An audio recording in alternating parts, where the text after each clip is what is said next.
Hey guys, welcome back. So, spring squirrel season just ended here in Tennessee, and it may not have been the most fruitful season, but it was a good season. I had a lot of fun out there. So, your spring season is a lot different than your fall and winter seasons. It's a lot tougher. You don't get the fast action like you normally get during the fall and winter. You got to be a lot more patient. So, because of that, I decided to do something a little bit different this year.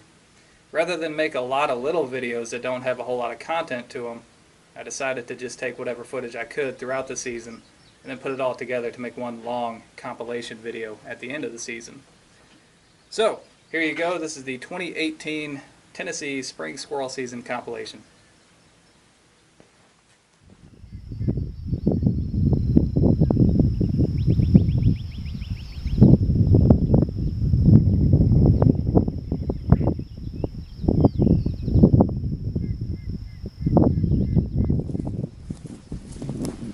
Hey guys, welcome back. So, I'm headed out to the woods to do some spring squirrel hunting. Got my trusty Coyote 410 shotgun here. I'll put a link in the description below to a video where I explain the significance of this shotgun, but in brief, it's the first gun that I ever shot nearly 30 years ago. In fact, I have a picture of that day. Here you go. So there you go. You see 4-year-old Wiggy, and my dad there would have been just a little bit older in that picture than I am today. So I'm going to try to get a squirrel with this old gun here. Today I'm shooting Winchester 3-inch number 4 shot.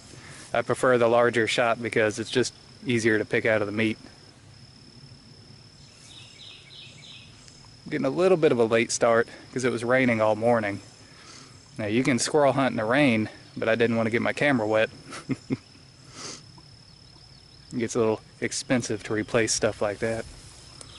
But now the sun's starting to come out, getting hot. Of course it's humid out here, everything's soaking wet. Now the good part of that is that I'm not going to disturb much whenever I come into the woods, but the bad part is if the squirrels are on the ground, I'm probably not going to hear them. But let's head out and see how we do.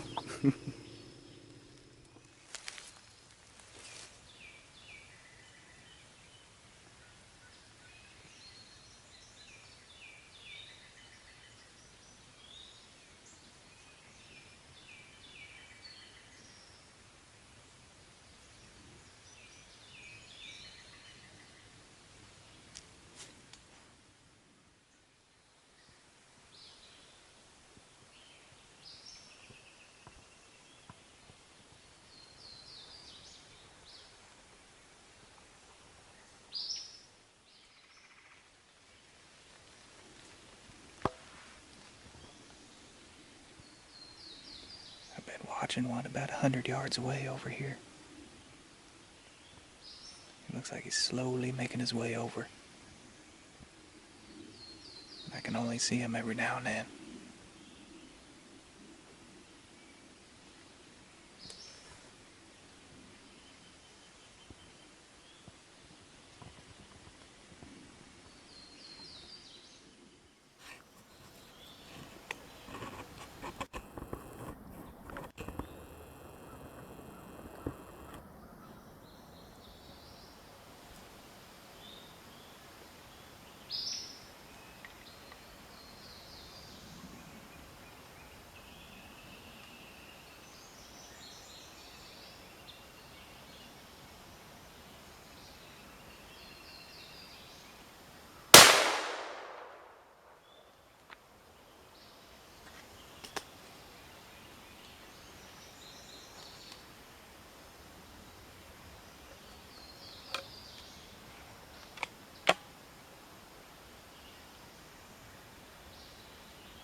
he is.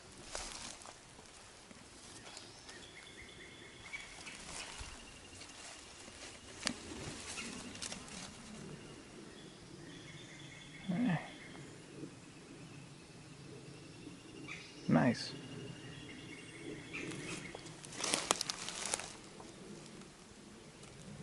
Well, he's big.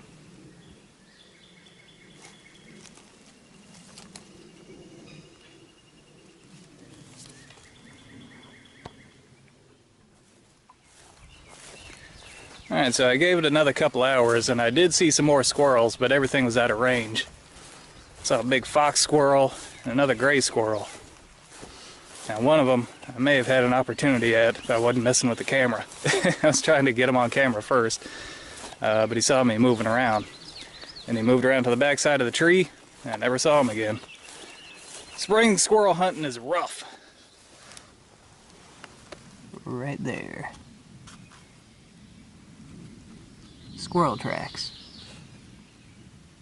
They're here. Along with a whole lot of deer.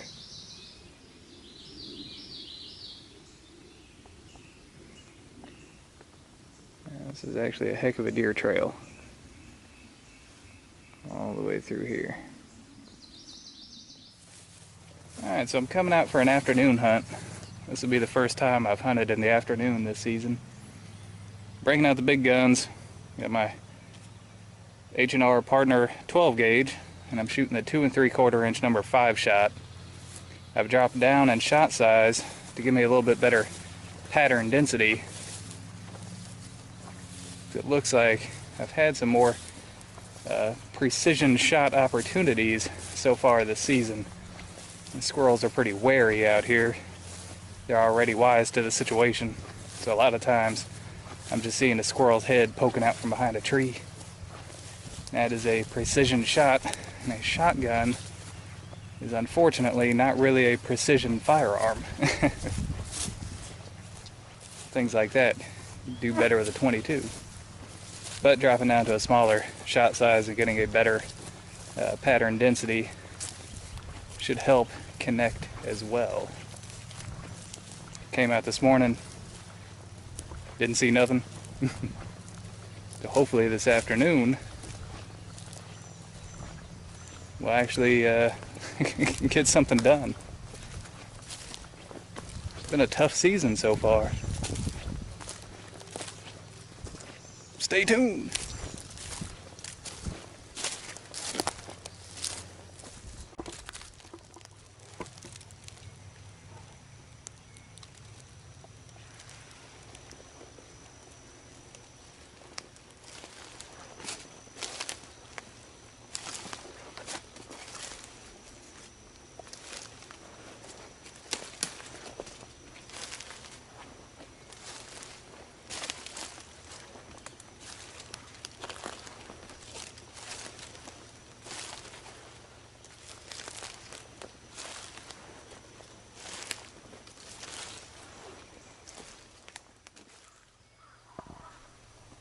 Alright, so I just got here to my spot. Been here all of 5 minutes, maybe even less. You guys remember the other year when I came out here and all I had was a 20 gauge with a 410 adapter in it, and the first thing I saw was 2 coyotes? Well, guess what I just saw? And on that day I was wishing I had a 12 gauge with some heavy loads. It just so happened today I have a 12 gauge with some heavy loads, and guess what I got? There he is.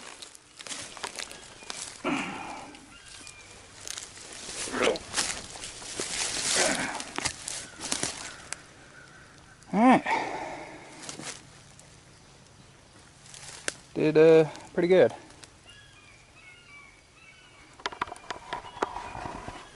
Not exactly the squirrel that I was after, but we take these as we can, which is pretty rare. Shot distance was about 10 yards. There's a whole lot of these out here. There's a ton of coyotes. It's just rare that you actually get an opportunity at one. Alright, so to give you guys an idea of how far the shot distance was, you can kind of see his trail in the leaves here. I put 2 rounds in them. One was enough, but I wasn't going to risk coming up on a injured coyote. So the actual shot is right here. I'd say I made it about 10 yards after the shot. And I was sitting right there. So 1, 2, 3, 4, 5, 6, 7, 8, 9, 10, 11. 11-yard shot.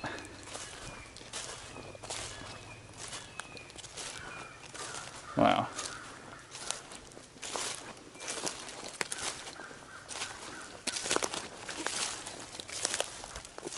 That's crazy.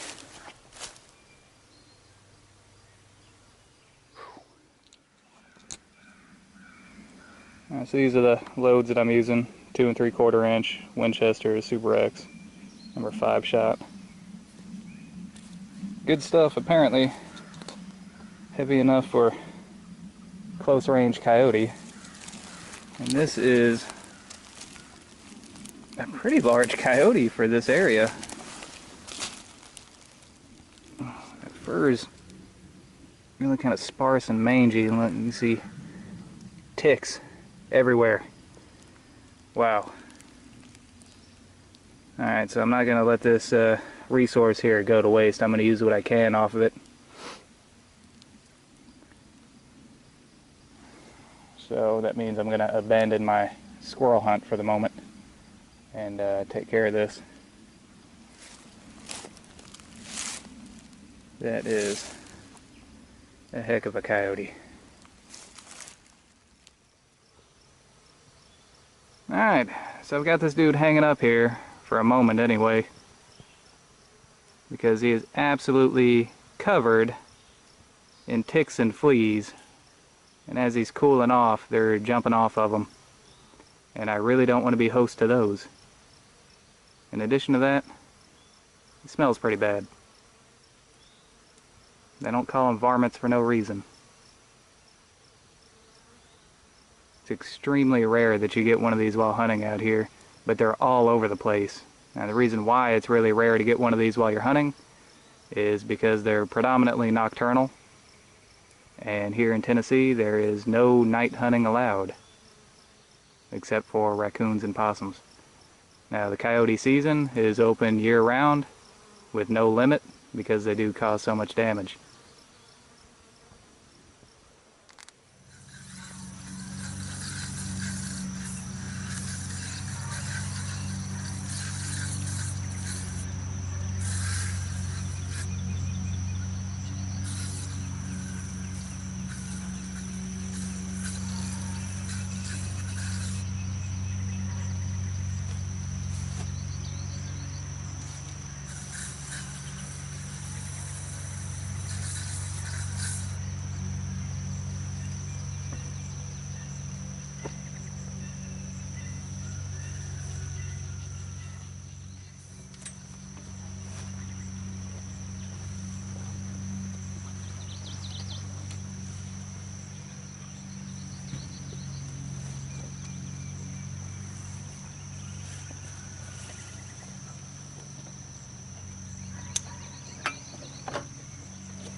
Well, made it out here to the deer camp, covered in sweat and spider webs and probably ticks.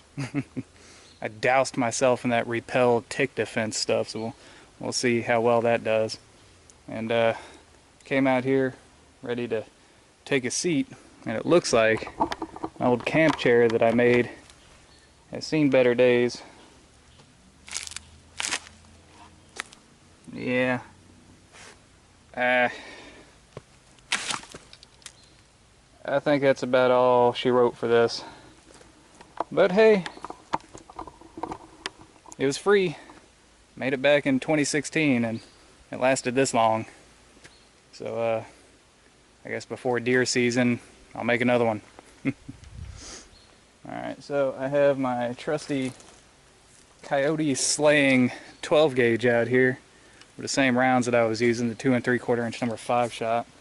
So hopefully it'll do the trick on some squirrels. I've already seen one on the way back out here, and I was just hearing one back this way. I think what I'm going to do is head back to some of the same spots that I deer hunted at, and I saw a lot of squirrels last deer season. So pretty much southeast of the camp is where I was mostly hunting at, around some pine woods. There seemed to be a bunch of them down there. Hopefully we don't have to come home empty-handed. Alright, stay tuned.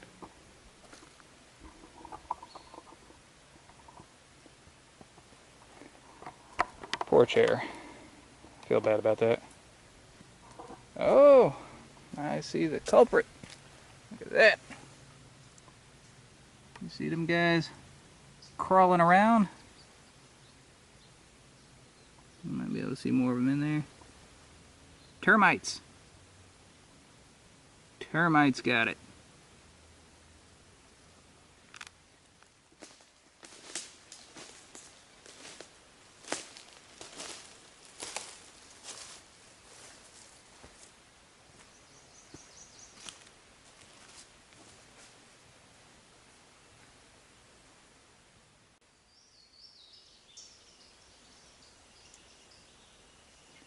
Well, on the way to my hunting spot, I figured I'd check out the old fishing hole.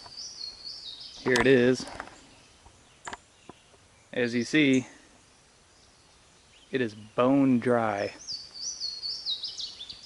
There's no water at all there. And now there's all kinds of trees growing up in it. Caught a lot of fish down there, but early on this year, I checked on it and all the water was gone. And with it, all the fish too. Nobody knows exactly what happened. It could be that beavers dammed up the water upstream, or somebody said it might be a levee that broke. But either way, there's no water here anymore. It's a shame. This is one of my favorite fishing spots. Caught a lot of fish in previous videos out here. Mostly with a hand line.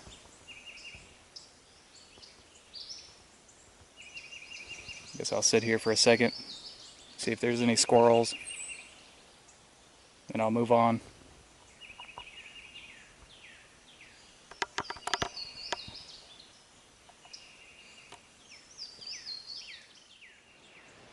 Hey guys, welcome back. So I'm back out here at the deer camp.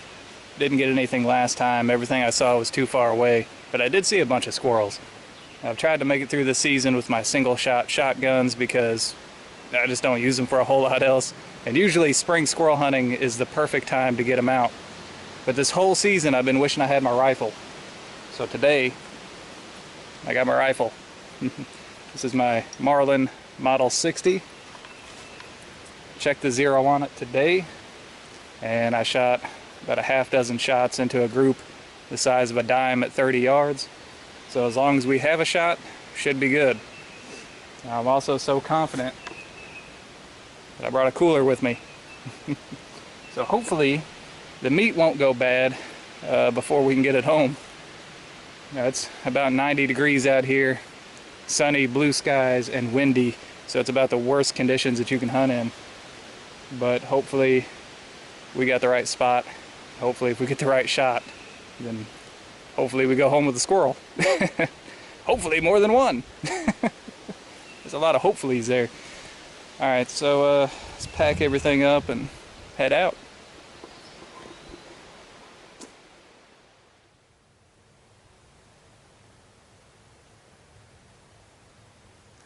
Well, it's already 6 o'clock, and I haven't seen anything yet. At least it's starting to cool down now.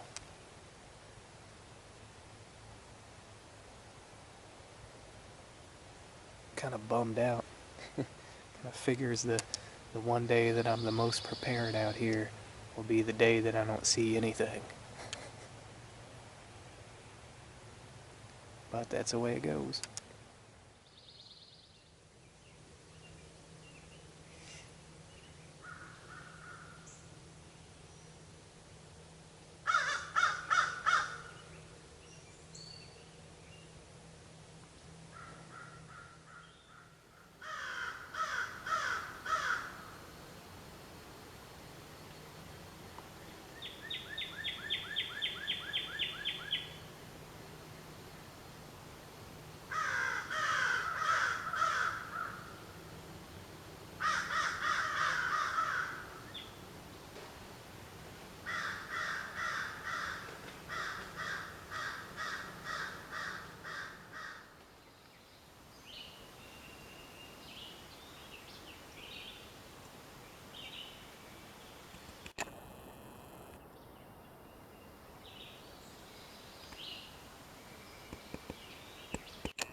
Well, it's a foggy morning out here. Once again, got my 22, and we're gonna try to get a squirrel. Been a rough season so far. I can't say that it's necessarily been a bad season because I've had a good time pretty much every time I've come out here, but it's definitely been one of the most unfruitful spring squirrel seasons I've had in a long time. The spring season, totally different than the autumn and winter season.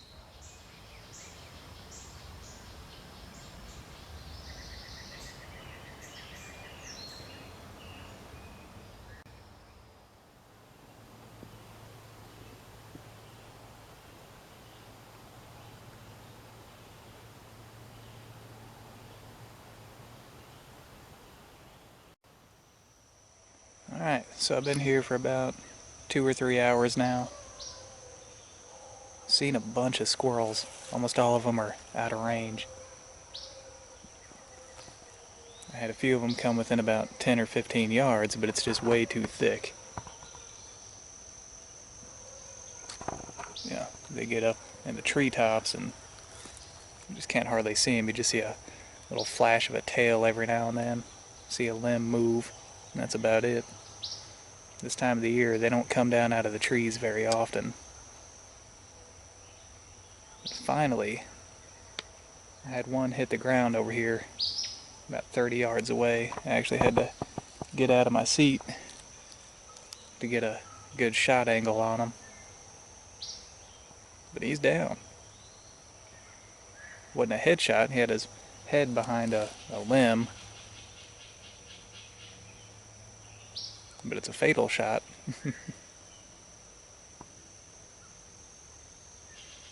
I'm going to give it a few minutes, and if I don't see anything else, I'm going to go down and pick him up.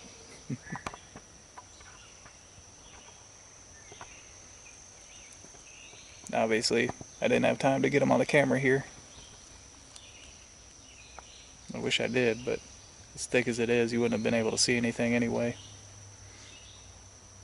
It's rough this time of year.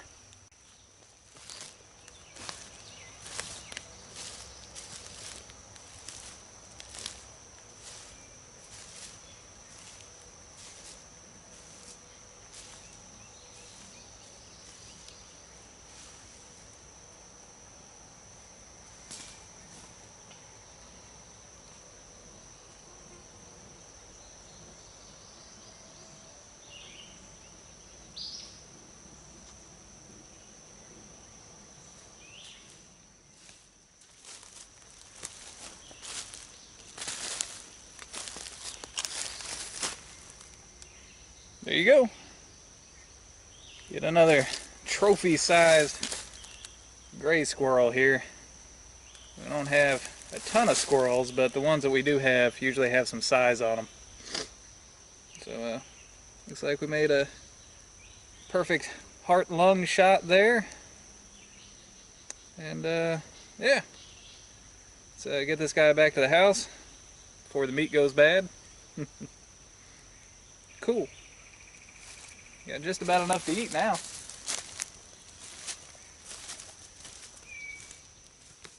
Alright, so there you go. Yet another squirrel season in the books.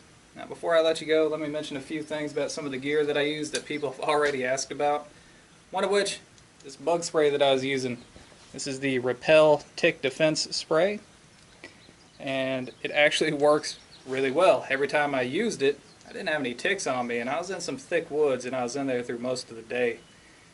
So it does work very well for ticks, in my experience. Now it also says that it repels mosquitoes, and it didn't seem to repel mosquitoes as well as DEET, which is what I have used in the past. This stuff. This is the Repel Sportsman Max 40% DEET.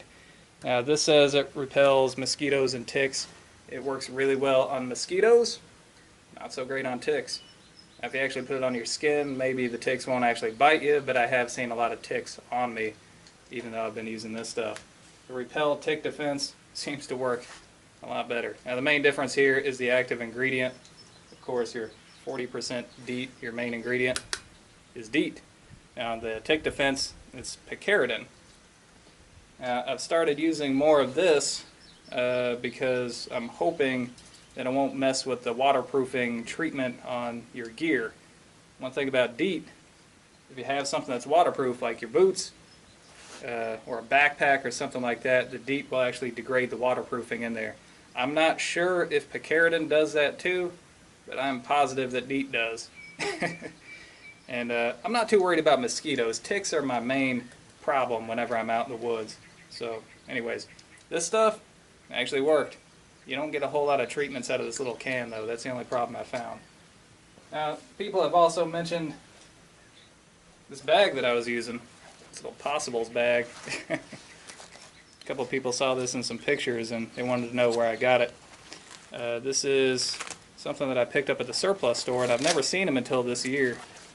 Let's see if I can show you the tag in here. This is what to look for if you want one. Alright, so here's the tag on the inside. Not sure how well you can see it, but it says Carrier Chaplain's Kit, Woodland, empty carrier only.